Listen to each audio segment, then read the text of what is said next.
Hello, everyone, and welcome to the second of a three-part mini-series covering the origins of GRESB as we're celebrating its 15 years anniversary. My name is Roxana Isaiu, Chief Product Officer, and I'm joined today by two of my former colleagues, Ulrich and Luc van der Bruijn. We haven't worked together in a few years. That doesn't mean we haven't met in a few years, but it's typically around a dinner table or a few rounds of drinks. And it's been really impressive to follow your trajectories, your careers over the past few years. I'll let you introduce yourselves for everybody, but to frame the conversation a little bit, the reason why we wanted to have you on the polls is because as we're taking stock of the impact of GRESB over the last 15 years and the evolution of the market, we're looking at multiple dimensions in which we believe we've made a positive impact. And one of those very important dimensions are its people, and not just the people that worked at GRESB directly, so former employees, but also individuals throughout the industry. And I remember very vividly when I started, when Ulrich started, even when Luke started, the whole concept of a sustainability director was very rare. The talent pool of ESG was very limited, and that situation is quite different now, which is fantastic. And you are two people that left GRESB to start their own very successful ventures, still very much focused on the area of impact. And we would love to hear more about that. So welcome, and I'll hand over the floor. Ulrich, would you like to start? Yeah, thanks, Rox. It is definitely a pleasure and also really funny to be here and have this reflection moment of what we did together. So I'm Ulrich Scharf. I'm the managing director and co-founder of SkillLab. We made modern labor markets and education systems that are skill-based. And I will later explain a little bit of how that relates actually to the work we did at GRESB at the time. To forward back to my GRESB time, I think I was employee number one long time ago. So it's amazing to see 15 years later where the whole thing is now. With that, I throw it over to Luke. Thanks, Ulrich. And amazing to be on this call with you guys. Who would have thought 15 years back that we would have been on this podcast together? And it's amazing to see how much has changed in that sense. I'm Luc van der Boom, based in Amsterdam, co-founder of Scalar and chief business officer. We're really focused on enabling the data transition and the ESG transition at real estate managers, helping them to navigate through GRESB, for example, so really related to GRESB still, but also all these other frameworks and regulations that are pushing up. So enabling that data collection part and the challenge that the industry is facing. So look, Scalar is also GRESB partner. So we continue to work together in different capacities. Tell us a bit about how the idea of Scalar came to be and what part of your previous experience led to the realization that something that Scalar is providing right now is required or needed by the market participants. And how do you think the evolution and the need of GRESB complements that?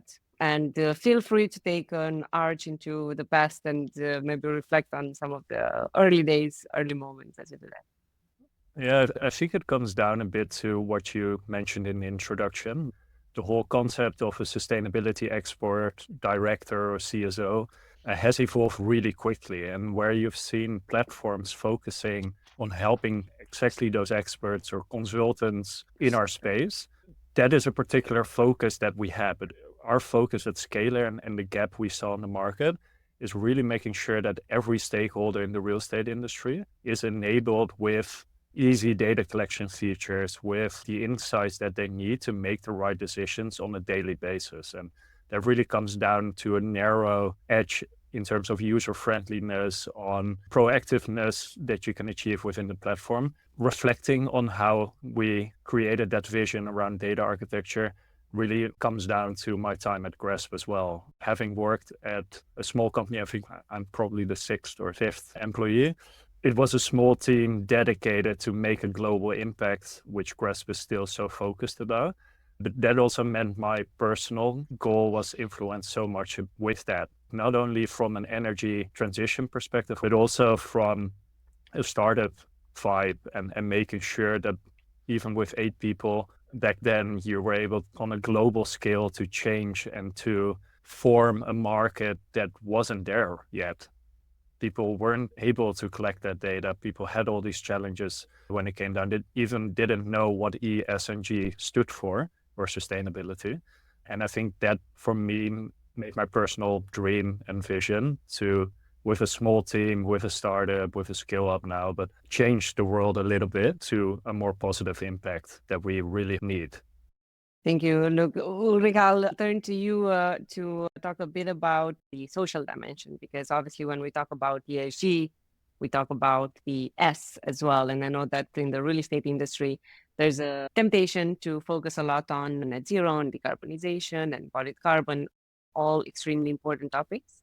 But the social aspects of this industry are also very important. And you took that and applied it in a slightly different way. So can you speak a bit about that and what influenced that decision? What motivated the start of that venture? Yeah.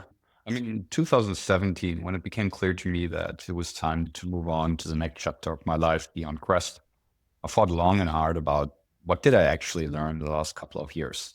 And for me, that piece of magic that GRESB performed was to take something that was very elusive at that moment, ESG.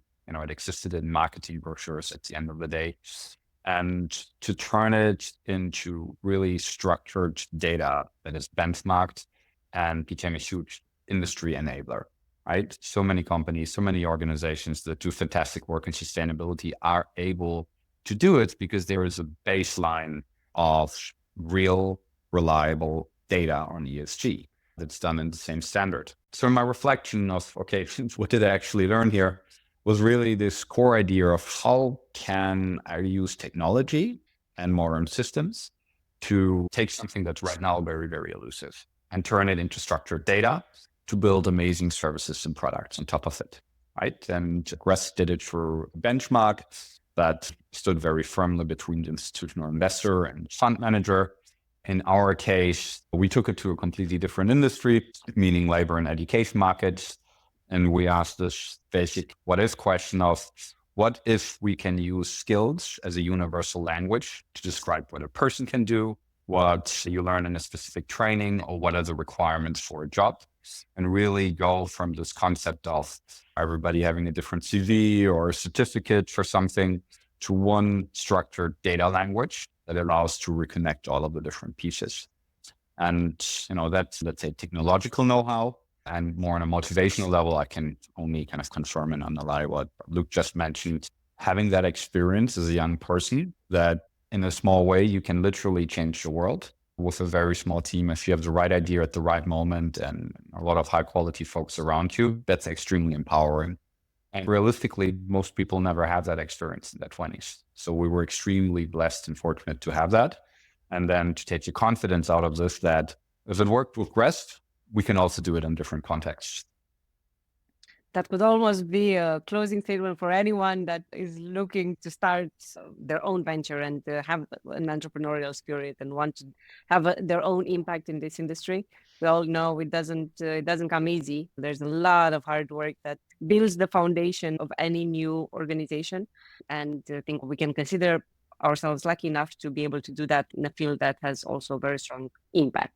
One of the purposes of this podcast is to offer a reflection on the past, but also to offer an opportunity to look ahead a little bit. So I think you both look back and reflected a little bit on the early days.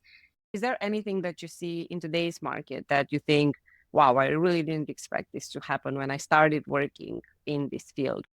I can take that one. For me, it is really like looking back 10 years first, but how quickly we're moving as a market currently towards something that had to be done maybe 20 years ago, right? Like we have to do something that, for example, financial data management has done over the past 50 years. We kind of squeezed the industry into getting to that point within preferably yesterday.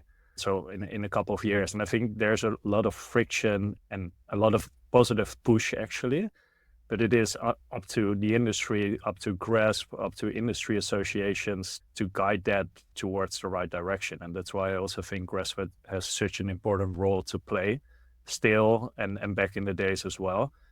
I'm really positive in that sense that we're, as an industry, but also maybe as humankind, are able to solve those challenges that we still face and that we're trying to solve.